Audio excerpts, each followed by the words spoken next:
Prepare to step into a world where imagination knows no bounds as we present Legends, Loot, and Lore. Join your hosts, Andrew and Joe, the dice-rolling dynamic duo who will guide you every step of the way into the realm of Dungeons & Dragons. From crafting narratives to character creation, this podcast is your gateway to becoming the hero of your own story. Whether you're a new adventurer or a seasoned traveler seeking new insights, Legends, Loot, and Lore has something for everyone. After the episode, visit our website at www.legendslootandlore.com for even more resources and exclusive content. And if you're as passionate about this adventure as we are, help support our quest at legendslootandlore.supercast.com. Embark on this odyssey with us and let the echoes of ancient tales guide you toward a destiny filled with limitless possibilities. Roll for initiative, because your adventure begins now.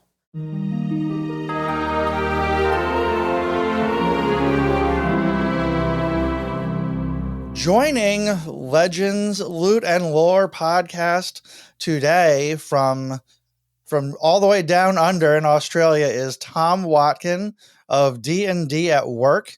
We are going to talk about all things beginner D&D, what got Tom started in playing Dungeons & Dragons, and we're also going to talk about how to translate a lot of those principles and learnings that we gather in playing Dungeons and Dragons into a work environment. So we're going to have some fun talking about that. Tom, thank you for joining the podcast today. Thank you, Andrew. We're very excited. So let's dive right in. So how long have you been playing Dungeons and Dragons? Let's start with that. So where's your origin story for D&D? Okay, so interestingly, when I was about 8, so that's quite a long time ago now, my dad had one of the first Dungeons and Dragons books, one of the old red ones, the Beckme ones. And he was playing it on the oil rigs with his friends, brought it home and played it with my brother and I. And we played a real simplified version of it, and I was hooked straight away. Absolutely hooked. He then decided he didn't really like it, so I never really got to play it with my dad again after that. But I was just this sort of being able to use your imagination to explore fantastical worlds. At that time as well, I was getting into Lord of the Rings, and everything just seemed to dovetail. Yes, so that was how I started. And then luckily, a friend of mine at school was getting into Warhammer. So we were playing Dungeons and Dragons, the Warhammer role-playing game, all that sort of stuff. Oh, wow. It was great. My goodness. It was really good. You went into the deep end of the ocean on all that. That's fantastic. It was the deep end, thinking about it. Yeah. Do you recall any of those early characters that you created or anything about them all these years later? Funnily enough, I can't remember some of the ones I created. There was the first character I ever played was like a pre-generated character that my dad made, and he was a fighter called Wolf. And actually, cool. A few years ago, I found the notes that my dad's adventure, and looking at them now, they were pretty basic compared to what people create now. But as an intro, it was perfect. Another you gotta get started somewhere. Exactly. Another character I had great fun with, this is when I was in secondary school, was a cleric who was pretty fundamentalist in his view on orcs. I can't remember his name, but I can remember having a lot of fun with it. So that was, really good fun. That's fantastic. Yeah, it's interesting how some of that stuff just sticks with us, after, through all these years later. That's fantastic. So what do you find most captivating about D&D? What's kept you engaged all these years later in playing the game? I think so. I run a lot of games. I do play in them as well, but I get a real kick out of creating adventures and creating worlds, and then collaboratively building them with my players. And there's you can't really capture that feeling in anything else, where you're collaboratively creating a story and an adventure. And in fact, over the last 6 years, my friends and I have been sort of collaboratively creating this huge world, which started off as a small campaign in a ruined city and now spans continents. And it's just an amazing creative experience, really. Um, and Interesting. I think, yes, as well as that, it's the social aspect too. So I've Hmm. made some really good friends playing D&D and other games like it. And you're sitting around the table, you're sharing, you're socializing, you're sharing these stories. It's a really strong bonding experience. I completely agree. I think there just having those shared experiences, you keep those memories for many years to come, and it really is a bonding experience for an adventuring party. Mm. Tell me a little bit more about your this world that you're creating. Let's talk about that a little bit. Yeah, okay. So I had a gap from role-playing games after university, and then I moved to Australia. So I'm from Scotland originally, but I moved to Australia, Hmm. and I got this real itch. I was like, I really want to get back into it again. So I was playing for with a group, and the dungeon master dropped out. So I created a ruined city and ran the group through this ruined city called Solkire, Hmm. and we had great fun with it. And then when we got to the end of the campaign, everyone was, oh, I'd like to carry on. So what I started doing is creating. So we'd finish one campaign, which usually lasted about a year, which was quite unusual. And Hmm. then I'd set the next campaign 50 years or a generation on. So all things that the characters have done back in that first campaign about 5 or 6 years ago are influencing what's happening now, 5 or 6 generations on, which is, I've never experienced anything like it. And the shared lore. Wow. So we had, for example, one group back in the day released a demon into the world, which then Ah, created a big demon war, and it still had uh oh. ramifications on what's going on with the group now in the way that the world perceives tieflings and all things demonic, and it's created like an inquisition. So there's these things that I've taken from previous campaigns, and it sort of builds the world that way. It's been great fun. And the group that I play with, so a lot of GMs or DMs, this might be a good advice for your listeners if they're new to DMing. They get this feeling that they've got to create this whole world. I started with one ruined city. I didn't know what else was around the world. And then together with the group, we created more and more. There was pirate islands. We've got these northern wastes. We've got another Hmm. continent that was a lost continent. We've had jungles, dinosaurs, you name it. And together we've created this huge interlocked world, but it's come through play rather than me sitting and designing every little bit. So I think for people who are starting out as dungeon masters, you don't have to go build this massive world. You can create one village, and through play, players are pretty creative, and if they can get involved in collaboratively building it, you can create something truly amazing together, which is great, and that's one of the joys of it for me. That's good advice even for me, because I am in the midst of building a campaign for a party. So that's good advice for me to not overcomplicate it too much and just let the players collaboratively build that world. And Mm. that's very good advice. So tell me, in your so you, how many campaigns have you played in this world that you've created? I think it'd be 5 or 6. So we had, at the risk of boring you, we had this ruined city that they were exploring. Then we Right. had a Pirate Islands adventure where it became very piratical, and that went in directions I hadn't expected. They were meant to be rescuing a prince, and it ended up they ended up becoming pirate lords. I should have expected that, really. We've had a mercenary company. That was a good one. So all the characters were a Hmm. mercenary company. and then latterly a thieves guild.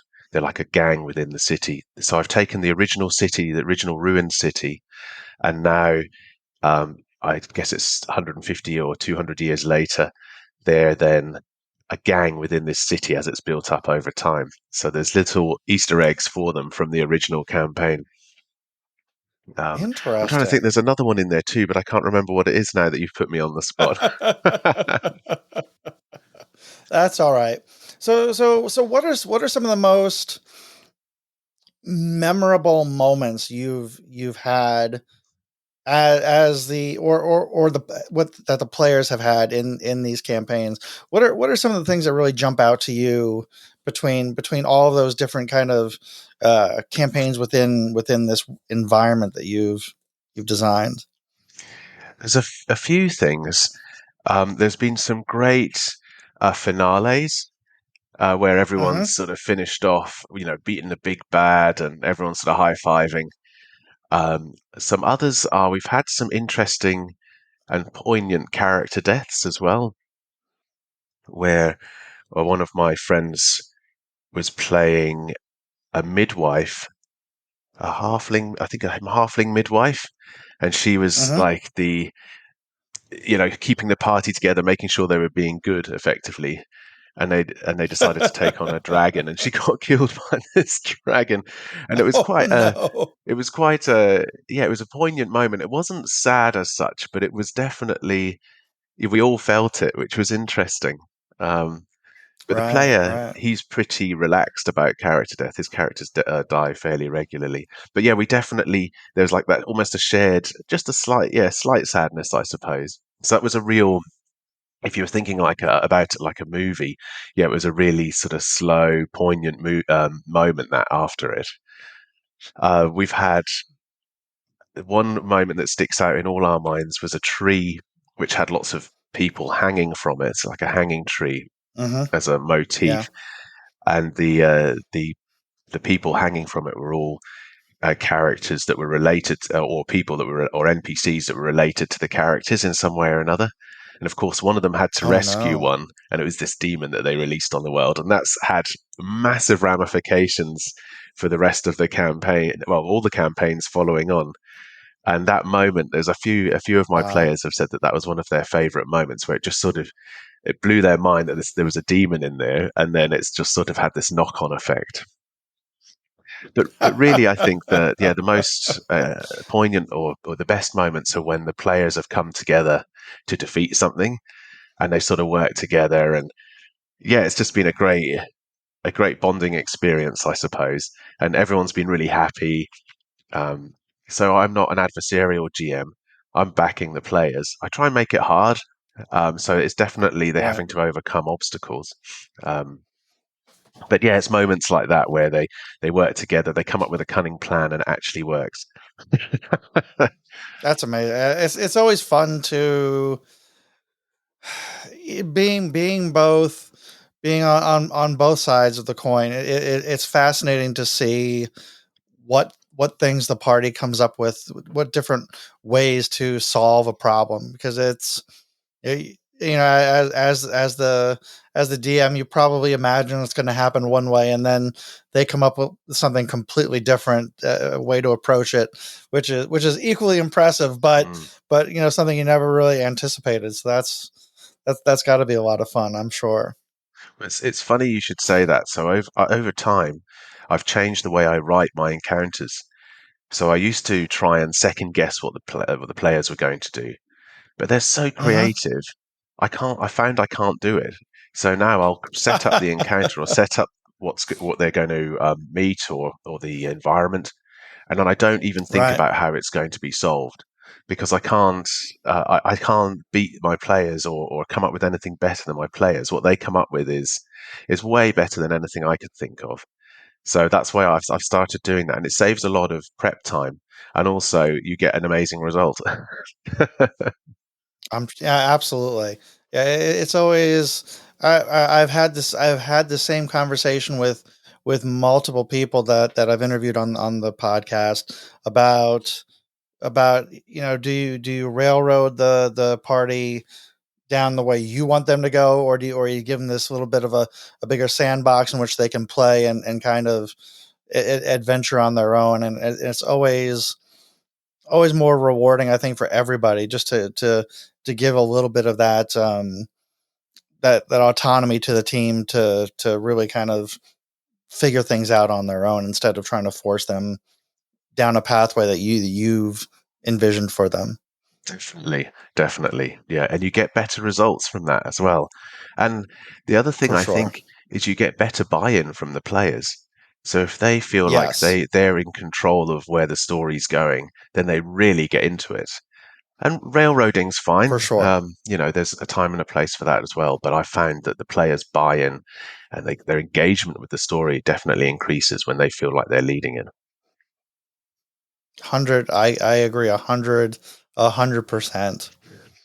So let me ask you. Let me ask you this question now. So the people that have come to your table, were they all experienced D&D players, or were some of them new to the game? Like what was that group like that you kind of run a game for? It's a really good question, actually, and it's something I found really interesting. So when I got back into it, the players I was playing with were very experienced. But when I took over the Mm-hmm. role of dungeon master, we had one man in his late 50s. We had myself and a couple of others in our 40s, and then we had a father and his daughter. And his daughter was, I think, when she first started playing, was 15, and then when she finished playing with us, she was 19. And her and her dad had never played before. They just wanted to experience what it was like, and then they ended up playing with us for 4 Right. years. Okay. Cool. So it's been a real That's great. mixture. I've also Mm-hmm. I've got a 12-year-old son and a 10-year-old daughter, so I've run them through some games and some of their friends. And oh my gosh, if you want insight into how 10-year-old and 11-year-old boys operate, yeah, play D&D with them. but but they were real beginners. So I with them I changed Yeah. the rules. I used you can see behind me there's a book called ICRPG, which is a more streamlined version of similar sort of mechanics. So I played that with them Mm-hmm. just so it was easier for them to pick up, and that was absolute chaos. But yeah, there's been a huge range, and then recently I've been playing in a game that my friend's DMing, and two of our friends had never played before joined in, and they really took to it. Nice. I think the way we play is we're very collaborative, and we let people. We try and encourage the players to come up with ideas themselves. We don't have anyone trying to coach them through it, and yeah, we're all a little bit mad, I suppose. But I think everyone who plays D&D is. So yeah, it all worked well. Yes, absolutely. So what advice would you give to somebody who's interested in playing D&D for the first time? What would you recommend they do to get started? Should they read the books? Should they just dive into a game? What would be your advice for someone that said to you, "Hey, I hear you talking about D&D. I've always been kind of curious. Where do I begin?" So my experience getting back into D&D was I found a group at our local gaming store and just jumped straight in. And we were playing second Mhm. edition Dungeons and Dragons, which I'd never played before. So I didn't really know the rules. And in fact, Right. even when I play now, I'm still a bit hazy on some of the rules of fifth edition. But my players keep me straight. But I think the advice would be to try and find a group. There are lots of groups popping up now. We're in a golden age of role playing games, it seems to me. True. And you could find not necessarily a long term campaign, but you could go and play a one shot, maybe play a couple of different one shots with different groups, get a feel for how the game works. Um, Alternatively, funnily enough, so when I first started playing Dungeons and Dragons, it was a bit of a dirty word. People were, it was, oh, you're a geek for playing it. And, people didn't really want to know. Whereas nowadays, Uh-huh. at work, for instance, I drop it into the conversation every now and then. Everyone's like, "Ah, Dungeons and Dragons, yeah, right, wow." So there's a lot more people are a lot more interested in it. So I think even if you just mentioned it to Right. your friends as a beginner and said, "Look, I'm interested in playing this," I bet you could find a couple, two or three of your friendship group who would be interested in giving it a go. And then it would be a case of maybe taking up the reins as a dungeon master and just giving it a crack with one of the starter sets or something like that. Um, I'm That's great advice. Yeah, I'm all for just kind of diving right in. Like that's kind of how I started myself. My co-host Joe said to me one day, he goes, "Hey, would you be interested in maybe playing Dungeons and Dragons?" And I had known about the game for some time, and I'm like, I absolutely would love to play. And rolled my first character and just dove right in, and it's been a blast. mm, So I think that's great advice. Just find a group, start your own group, just ask. And you're absolutely right. It's become far more, I don't want to say acceptable, but more mainstream. Maybe yeah, that's the word that I'm looking for. perfect. It's the tabletop role playing games have become far more mainstream. You see it so much more in pop culture, Stranger Things, Big Bang Theory. You see a lot of mentions. I mean, Joe Manganiello or Critical Role. Like it's just it's become part of pop culture now. So I think it's a lot more. It's far from the satanic panic of the 1980s when you know, it's we've grown past that these days, so that's pretty good. Exactly. But yeah, I'm just like I said, I I would wholeheartedly welcome anybody to sit down in the game. If I'm like I said, this is I've DM'd a little bit. This new campaign is going to be one of my first attempts at DMing, so I'm a little Right. nervous, but um, I think it's going to be fun. I think you'll be fine. I think Um, once you get into the whole I hope so. after the first session, like the first session's always nerve wracking. Yeah, But then when you realize the players are there to have a good time and they want to engage with your world, it becomes easier. But I know what you mean. It's that first session nerves. You're thinking, oh, have I done enough prep? Have I created the world well enough? Is the story right, engaging enough? And the answer is always yes. It's just getting over that first session. right. So that brings me to this question, which because you bring up a good point, and we talk about the rules, and there's so many books and all that. So yeah, so the advice of diving right in, like, are there any other because it can the complexity of the game. There's 7 different dice. There's the player's handbook. There's the dungeon master's guide. There's all of the books of adventures and monsters and races and everything. Is there what's the is there a way to simplify that and streamline that for people? Like, what would be a way to kind of simplify all that down for your kind of newer players? So I would say, so I agree. There's so many books and so many rules. I'm not across half of Yeah. them. Um, Occasionally, my players will bring things in from other books, and I just trust them. Uh, uh, I mean, we've been playing for long enough. I don't really question it until Right. something becomes overpowered. But even then, that very rarely happens. So I would stick to the player's handbook and the dungeon master's guide. I think you don't need to go beyond that, particularly at the beginning. For someone who Sure. is playing, if you're introducing someone to the concepts for the first time, I will often use a different, more streamlined system. So there's one called Easy D6 by DM Scotty. I ran some friends Mm-hmm. through that, and it's just using D6s. Um, my wife's not a role player at all, but I ran her and some of our friends through a horror game based on Alien called Those Dark Places, which Oh, again cool. just uses D6s. So it's really simple. It's more about the role playing than the Mm-hmm. rolling of the dice, just to get the whole concept through of how role playing works. But if they're diving into D&D, yeah, player's handbook and maybe or maybe to get the dungeon master to create some pre-generated characters. I think I haven't looked at the starter set, but I think that's what the starter set has in it. That might be a good place Yeah, to I begin. think you're right. That's yeah, a pre-generated character.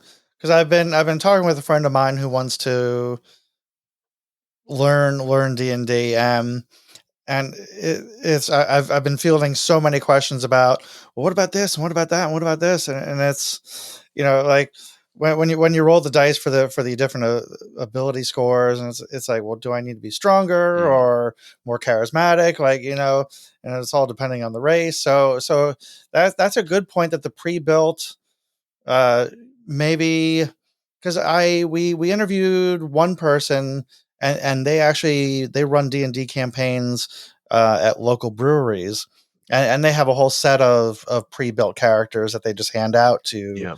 everybody, so you don't have to go through that whole process. So that's a really good point. Maybe just finding a pre-built character that you can play, and get used to the mechanics of the game before you get into all the character building as well, because that's probably one of the most confusing parts, I think, is building a character to start out with. Yeah, because you don't know what you don't know at the beginning. So you're thinking, oh, should I be an Right. elf? And then what does that mean? Um, but then one of the joys of playing with players who haven't played before is they don't come with those preconceived notions of what a dwarf should be like, or what a Right. magic user should do. They're actually like a, a blank canvas. And when they do create characters, when you do get to that stage, and I agree the pre-built characters are a good idea at the beginning, but when you do get to that character building stage, they're actually a lot more creative sometimes than maybe the older, more experienced players can be, because they're coming in with fresh ideas and a completely new perspective. I love so many of the new races that they've been creating, that people can use for characters, because there's some really fun things. We had one player in one of our campaigns was a turtle, Oh, yes. and like when they went into the shell, like their AC was like 23 or something. It was ridiculous. So it was so funny, because it's like you never really think about that, but it's like they got this hard shell, and they're safe in there. So there's some really fun things that you can do with those characters for Definitely. sure. So let's dive into, let's change paths now, and let's talk about D&D at work. So we've had fun with our friends and everything, and now we have to commute into work in the morning, and sit at our desk and stare at our computer, if you are working in an office or you're working remotely, and talking with people over Slack. But how so talk to us about D&D at work. What is this project, and what should we know about how to take those D&D principles into our workspace? Great, thanks. Yeah, so I've I've been thinking. So I love leadership. My day job, I'm a general manager. I love leadership. I find the concepts of it really interesting, and of course, I love D&D and the role playing aspect. Mm-hmm. And over time, there's something been sort of niggling in my head, thinking there's actually some correlation here. You can use the two things together. And so D&D at work is really me exploring the concepts of leadership, teamwork, and culture, and how D&D can help those aspects in the workplace. It's very much early stages, and I'm really just exploring the concepts. But there's a couple of things there. The first one is, as we've talked about, you can create a real bond between people going through adventures together. So playing Dungeons and Right. Dragons at lunchtime or something like that with your team can be really beneficial. So there's that element of it. But I think as well that you can really get people to test out leadership principles, try out negotiation, learn those sort of softer leadership skills through role playing. I've had a couple of experiences where it's not been role playing per se, but it's been pretty close. So I did a negotiation unit in my MBA a long time ago, and we basically spent 3 days role playing negotiations where we were like pretending to be Uh-huh. leaders of countries, leaders of companies, negotiating, and it was amazing. Being a massive fan of D&D, I loved it, and I also learnt negotiation skills at the same time. And then Right. I did a leadership course for a job a few years ago, and the same thing. A big part of it was acting as a team and role playing, and they actually brought in actors for us to role play against or with. And so I think you can teach people in the classroom about leadership principles, but it's very difficult to get them to experience it until they're actually in the workplace. And then it's almost too late. Mm-hmm. So if you had a junior leader going in and they start yelling and shouting, they're going to lose, leadership capital and the faith of their team very, very quickly. But if you could put them in a high pressure scenario, in a Dungeons and Dragons type scenario, and really put the pressure on, put time pressure on, have moral conundrums in there, have the team Mm-hmm. trying to work together, but have them in a leadership role, you could really get them to try their leadership style out. If they start yelling and shouting in that scenario, it doesn't matter. You can debrief at the end and explain how their Right. behaviors affected the team. And then, so something interesting, you were asking me about my memories of D&D, and there's been some amazing in my memory. I can still pull out some of these experiences I've had. Apparently, there's a book called Me, Myself, and Why, and the writer whose Mm-hmm. name escapes me now says that we remember role-playing games experiences as if they were real. So in our memory, treats them as if they were real. So you can have these leadership experiences, and it's as if you've lived it. So you've suddenly got this Right. experience there that you can draw on when you go into the workplace. So I think there's a big opportunity there. Start putting future leaders and younger and older leaders as well through Dungeons and Dragons type experiences, and it'll make them stronger and more well rounded by the time they get into their team and start leading. That's really quite fascinating. I loved how you were talking about, yeah, the shared experiences and remembering those stories. Mm, I there was somebody else that I interviewed on the podcast, and they were saying the same thing, that when you are recalling these stories, it's never, oh, do you remember when my character did such and such? It's like, no, do you remember when we were battling that dragon and I pulled out my warhammer and like I jumped on the dragon and hit him in the head? It's like it's a very, it's a very like real experience. It's never about what the character did and that, it's about what we did and what I did and you did, and together we were able to defeat something. So yeah, so I completely agree. What was the name of that book again? it's called Me, Myself, and Why, and I can't remember the name of the author, unfortunately. I heard about it. Matt Mercer was being interviewed. When was it? Okay. And so I was watching an interview with him, and he mentioned it. I was like, right, I've got to check this out. So yeah, he, yeah, Matt Mercer put me onto it, not directly, of course, but yeah, Interesting. I will make sure that we look this up, and I'll put it in the show notes. I'll put a link to the book in the show notes for everybody, so everybody can check it out for sure. yeah, good idea. Um, I think there are some tremendous benefits to role playing. I previously did an interview with a psychologist and an educator, a middle school educator, and talking about the psychological benefits of playing tabletop role playing games like D&D in group therapy situations and in educational environments. So why not the work environment? Like you said, it's a, if for me, if I were going to walk into a leadership seminar and they're like, okay, we're going to pair up and we're going to role play this, like I'm like, okay, like it's, I don't know, it doesn't, like I just struggle with the reality of it. But when you put an obstacle in front of a group and things like that, like the big bad, whatever it is, a dragon, uh whatever, and now you've got to work together, because as player characters, you've got different strengths and different abilities than everybody else. So everybody really has to work together. And yeah, there's negotiation skills that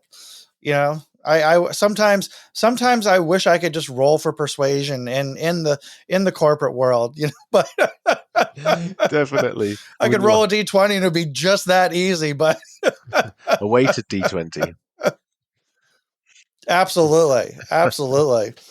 How have you personally used what you have learned in D&D and those kind of your leadership skills? How have they been developed, through D&D, and how have you translated that into the work environment? That's a great question. I wrote a blog post.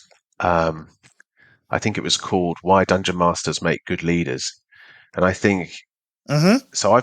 so now I do play in games as well as Dungeon Master, but a few years ago I was Dungeon Mastering mainly. And I think when you're a Dungeon Master, you have to draw on leadership skills, whether you like it or not. So you've got to try and coordinate the group, although it doesn't always fall to the DM, but often Mhm. it does. So you're coordinating the group. Right. You're trying to make sure everyone's having a good time. You're making sure that everyone's included. Mhm. So I take it upon myself to make sure everyone around the table is getting a spotlight. You're you're planning the session, so your planning skills have to be up to speed.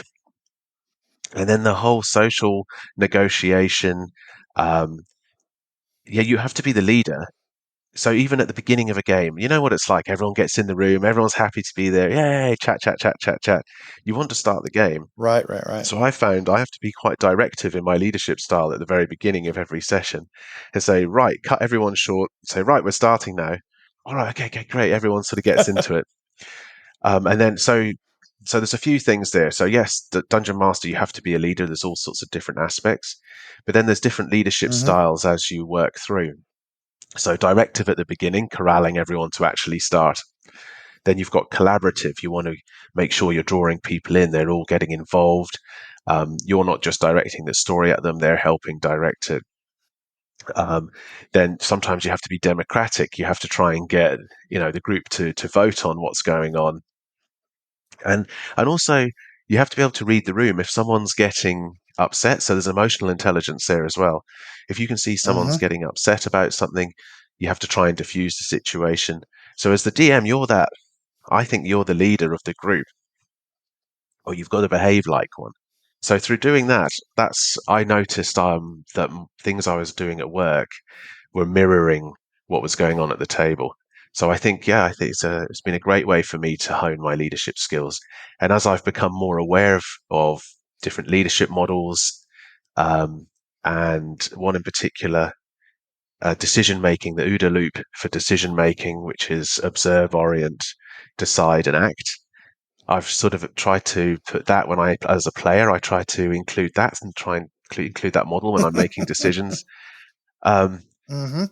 and then latterly, I put a post out a couple of weeks ago about a failed negotiation. So I put a negotiation out to the group, and they Uh-huh. they failed spectacularly, which was great for the story and it was great fun.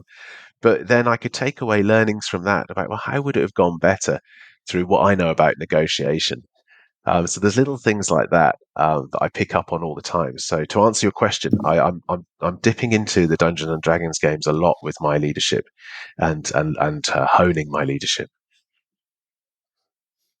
That's great. So let me ask you about your most recent blog post. The leadership styles unveiled, translating D&D dynamics into the business world. So talking about leadership and the different types of leaders that there are. So how do you see these leaders in a D&D game, and how are there ones that are um more successful in a corporate environment, or does it depend on the situation? Like how do you translate those leaderships, who those leaders are in D&D into who they become in the corporate world. So this is where I think D&D has real value, is that when you're playing the game, Mm-hmm. you've got maybe 4 or 5 different styles or types, you can switch between them. So a player, say if they're playing a lord or something, they can be directive and they can start sort of trying to order people about. Or if there's a high pressure situation, Mm-hmm. maybe one of the players takes the lead and starts being very directive. Come on, we've got to do this to get out of that, and what have you. And then other times, maybe the team are planning what they're going to do next, then it becomes collaborative. So the players can switch between different styles depending as the situation dictates.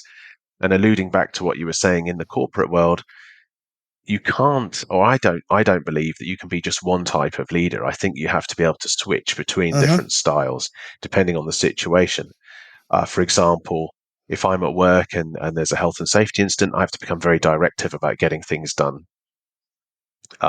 Whereas if we're doing our strategic planning for the year, then it becomes more collaborative, a bit more democratic. You're getting people's ideas. And I think you can actually replicate that at the table as well, and depending on what situation's happening. So yeah, I think it's Interesting. different. No, go So ahead. excuse me, it gives people a chance to play around with the different styles as well, because you don't get a chance to really do that Mm-hmm. in the real world or in the workplace. You start switching styles, No, people no, you people don't. think you're a bit unhinged. Whereas you can round the table, you can try these different styles, and then you can see what works for you, and begin to Mm-hmm. really shape what your overall style is, and which bits you pick on and which bits you don't. Right. That's a great point that using D&D in that way is a great testing ground for the skills of who you want to become as a leader. So it's a little bit, it's both. I mean, because at some points it's a very high pressure situation, um, if danger is imminent, or it could be a very low pressure situation when you're trying to negotiate passage on a ship, somewhere. So and it is. I think D&D is a great place to do that. Let me ask you this question: have you ever thought about? Because I've thought about this ever since I had ever since I had that interview with talking about D&D and therapy and D&D and education, about actually running D&D games as a leadership program for corporate teams, doing like team building exercises or things like that um, as a business, like as a way to translate what you've learned throughout your lifetime in both leadership and game playing, and combine those to help others. Yeah, I have thought about that a lot, and I think there's a I think there's a real opportunity there. I think people it would be a lot cheaper than a lot of corporate training. You can really Right. build in culture. You can really highlight the Mm-hmm. culture. You can highlight issues that the team are maybe having, but in a sort of safe, imaginary, fantastical way. One thing I think that gets in the way of that potentially with Dungeons and Dragons is the complexity of the rule set. So I've been exploring rule Yes. sets like Cthulhu Dark, which is a one stat D6 system by Graham Mm-hmm. Walmsley. I think I've got his name right. And that way, the rules don't get in the way. It's all about the role playing and the decision making. The other thing I Right. think would be really good, and I've been giving this a bit of thought, is special forces and the military, they always have like a boot camp or a hell week where they really put their teams through the ringers. The Navy SEALs in particular are renowned for this. And I thought, Right. and at the end of Mm-hmm. it, the ones who get through have got this real shared sense of camaraderie. They're all got this really tight knit identity. Of course, you can't do anything as extreme as that in the corporate world. But what you could do is replicate something similar around the table. So you could have a Uh-huh. role playing game with your new cohort coming through, or a new team, and then you put the pressure on, you put obstacles in their way, dragons flying in left and right, whatever it is, or their ship's sinking, and they've got to get through it. And Right. then you really put them through the ringer, and there's maybe different challenges they have to do. Not physical, because you can't put people through a physical endurance tests, but you can put them through this sort of shared Right. experience together. And like we were talking about before, I remember times around the table where we've overcome things. One of my characters and the Mm-hmm. team we were playing with, we saved a village from being overrun by goblins. I still remember that. I can remember my character running down the street and blowing a bugle, trying to warn everyone what was happening. And so you could get teams, Yep, you can have absolutely. corporate teams doing the same, and they say, "Oh, remember that time? We all banded together and we defeated the dragon, or we stopped the ogre horde," and that then becomes part of their team identity and their team culture. And then as new people are coming into the business, they're being put through similar experiences. It's that shared identity begins to emerge. So I do think there's something in that. And so to answer your question, yes, I have thought about that, and I think over time, as D&D at work.com keeps going, I'll be exploring those concepts in more detail. I think the key will be finding a leader who sees value in it for their team. And Right. again, as you mentioned earlier in the podcast, we're in a golden age. D&D's mainstream now. It would be a much easier Mm-hmm. thing to get across the line than it maybe used to be 10 years ago. I completely agree. I will keep a close eye on D&D at work to see what transpires with that. I'm looking forward to seeing what you've got up your sleeve. Yeah, yeah, it's going to be exciting. So how often do you play D&D? Like how do you balance your love for D&D and work? What's your work life balance as far as that's concerned? That's yeah, again, another really good question, because it's very easy to tilt things one way or the other. I'm a big proponent. Absolutely. Yeah, it is, isn't it? So I'm a big proponent of balance. So I've got a few Mhm. things I need to balance. A family, because I've got two kids and a wife. I love D&D. I want to keep that. That's important to me, just from a mental health point of view, I suppose, and just enjoyment. You play is a very important aspect of life that people don't give enough credence to. And then, of course, work as well. And then I've got some other hobbies and things I like to do. And you want to look after your friends and all of that. So I have one Sunday a month where I play in a friend of mine's campaign. And then every second Thursday, I run my Soulkire campaign. And Mhm. then every now and then we sneak in extra games. But one thing we're doing next weekend, my friends and I, we're taking ourselves away to an Airbnb, and we're going to play Dungeons and Dragons and other games for a whole weekend, which is something we've never done before. Oh, very nice. So it's making sure that it's part of my existence. But you're right, you need to keep balance. And I found I was running, so I used to run the Thursday game and the Sunday game. And actually, I found as a DM, I was burning out because I was having to be creatively come up with scenarios for all these games. I was really busy at work.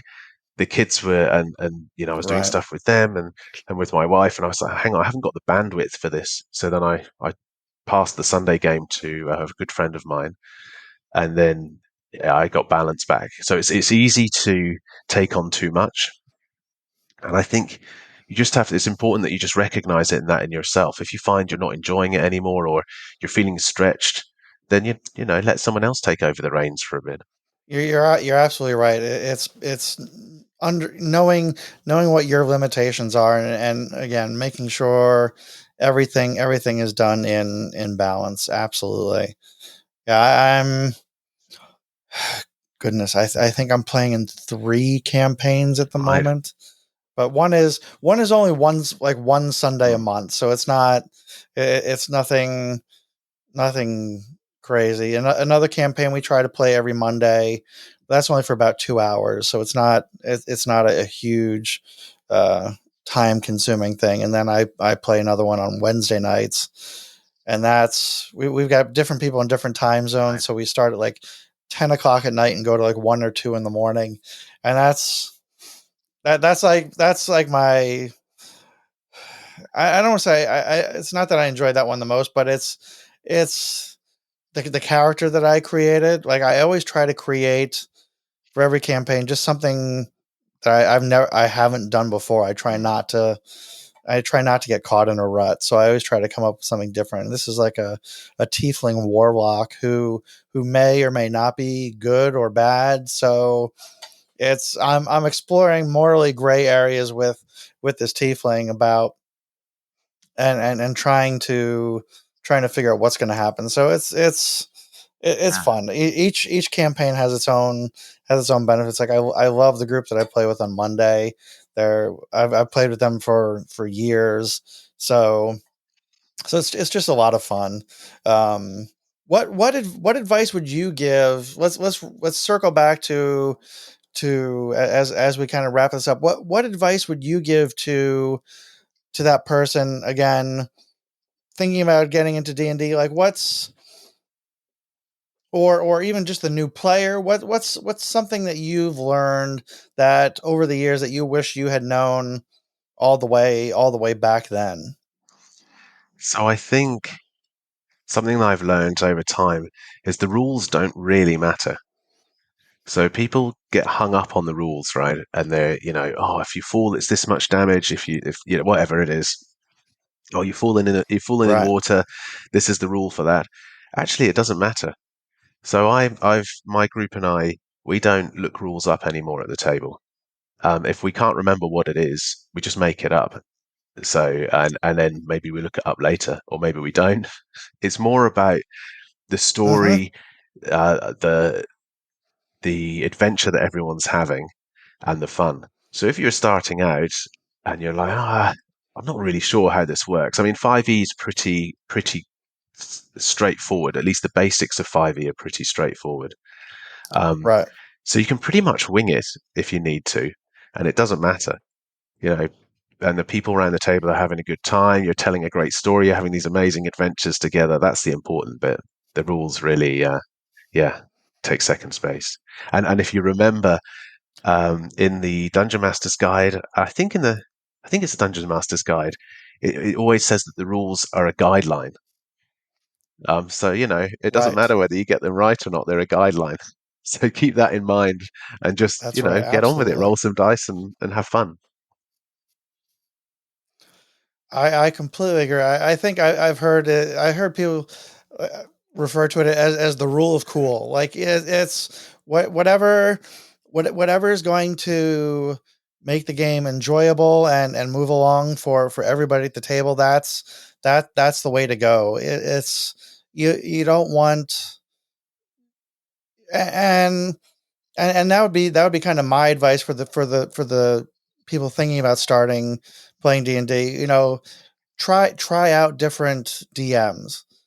Don't different DMs have different styles. So it's always, find one that works with your personality and find a group that works for you.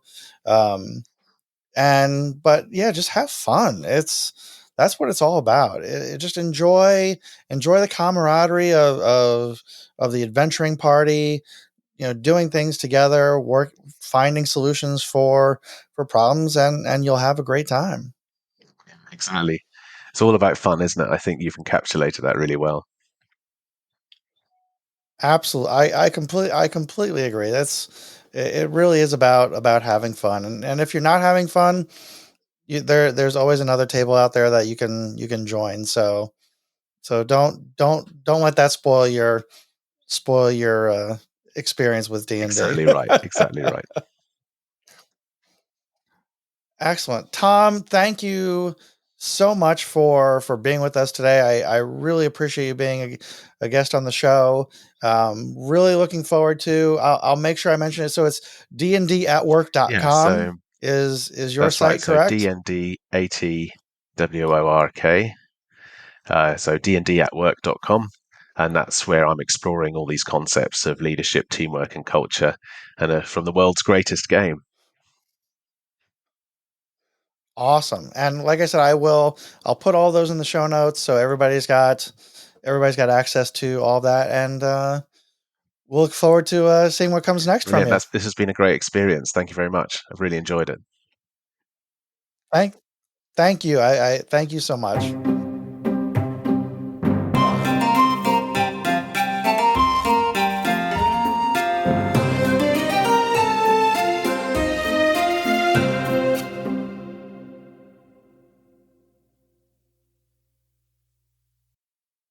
Thank you for joining us on this episode of Legends, Loot, and Lore. We hope you've enjoyed immersing yourself in the realms of legends, uncovering hidden loot, and delving into captivating lore. But the journey doesn't end here. For exclusive content, behind-the-scenes insights, and access to our community, visit legendslootandlore.supercast.com. There you'll be able to support the podcast, where you can join our Discord server for lively discussions and subscriber-only content, and connect with fellow enthusiasts. Stay connected with us on Instagram and Facebook at Legends, Loot, and Lore to continue on the quest. By following our social media channels, you'll be the first to know about upcoming episodes, bonus content, and exciting announcements. If you've enjoyed your time with us, we kindly ask you to rate and subscribe to this podcast. Your support means the world to us and helps us continue producing captivating episodes and embarking on new quests. Thank you for being a part of our journey. We're thrilled to have you by our side as we unravel the legends, uncover the loot, and delve deeper into the lore. Until next time.